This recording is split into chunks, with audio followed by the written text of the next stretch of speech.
Buli lisan ialah perbuatan buli melalui percakapan. Buli jenis ini juga amat memberi kesan kepada meyakinkan mangsa buli. Selalunya pembuli tidak sedang melakukan buli lisan ini kerana tidak melibatkan sentuhan.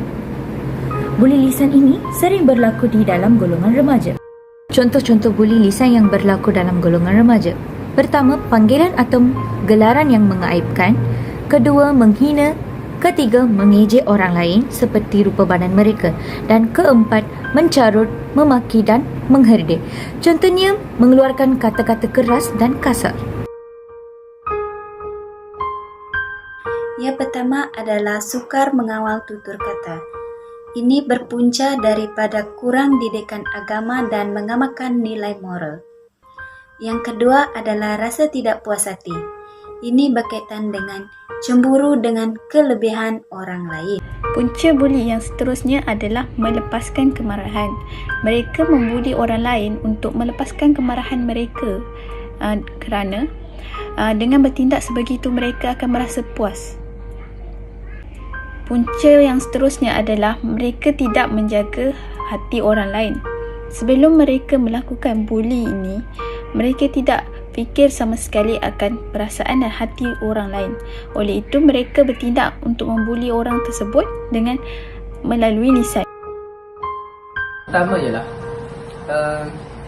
pelajar akan merasa kemurungan. Kemurungan ini merupakan gangguan emosi yang akan menyebabkan pelajar menjadi sedih berpanjangan. Yang kedua ialah pelajar akan merasa kesunyian. Pelajar itu akan menyendiri dan tiada kawan. Kesan buli yang ketiga pula ialah hilang keyakinan diri. Hal ini dikatakan demikian kerana mangsa yang dibuli akan mengalami kesan dalaman iaitu masalah fisiologi. Mangsa buli akan takut untuk hadir ke sekolah. Cara-cara untuk mengatasi masalah buli dalam kalangan masyarakat di negara kita ialah sebagai warga negara yang ingin melihat masyarakat kita berkembang menjadi masyarakat berminda kelas pertama, kita seharusnya memupuk sikap hormat menghormati dalam setiap individu. Usaha ini pastinya dapat mengelakkan berlakunya gejala buli di dalam kalangan pelajar di sekolah. Melihat kepada pembentukan negara Malaysia, kita didirikan dengan sikap hormat menghormati serta toleransi antara satu sama lain. Nilai murni ini jika dipupuk dalam diri pelajar di sekolah, sudah pastinya gejala buli dapat diatasi kerana mereka mempunyai sikap belah ihsan serta mampu menyelesaikan sebarang pertikaian dengan lebih rasional. Dari sudut pandangan yang berlainan, usaha untuk mengelakkan berlakunya perkara buli di sekolah adalah dengan memastikan pelajar bebas daripada sebarang pengaruh-pengaruh buruk. Pada zaman modernisasi dan globalisasi ini, hampir kebanyakan pelajar memiliki perhati pintar serta mendapat akses tanpa had terhadap informasi melalui internet. Kesimpulannya, sudah terang lagi bersuluh, gejala buli dalam kalangan pelajar boleh diatasi dengan langkah-langkah yang telah dihuraikan.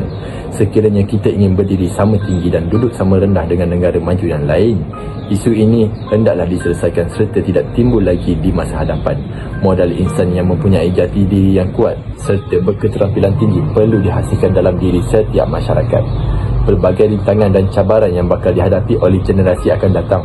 Jika tidak mempersiapkan mereka menjadi insan yang boleh memikul tanggungjawab, apalah nasib yang bakal kita hadapi.